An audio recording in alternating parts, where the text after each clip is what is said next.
Hello friends, তো সকাল সকাল উঠেই আমি নিজের টব বাগানে চলে আসলাম।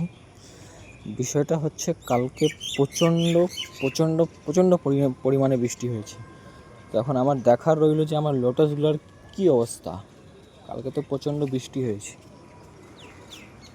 এটা হচ্ছে সিডস দিয়ে গ্রো করা। এইটার পাতাটা পড়ে গেছে কালকে বৃষ্টিতে। কালকে প্রচণ্ড বৃষ্টি হয়ে গেছে, পাতাগুলো ফেটে গেছে, এগুলো ফেটে গেছে। আমার যা মনে হচ্ছে এটার ভিটামিনের প্রবলেম আছে, পাতাগুলো পড়ে যাচ্ছে। এরকম হতে পারে, বৃষ্টি তো পড়ে গিয়েছে। আর এটা হলো টিউবার থেকে করা। এটা কয়েকদিন হয়েছে আমি এটা টিউবারটা বসিয়েছি। আর এই গামলাটা এখনও খালি আছে, এটাতে বসাবো। নেক্সট ভিডিওতে আপনাদের সাথে এটাকে শেয়ার করব, কীভাবে মাটি তৈরি করে, কীভাবে টিউবার বসায়, কী কী দিতে হয়, কী কী সার দিতে হয়, কী কী সার দিতে হয় না, সব শেয়ার করব।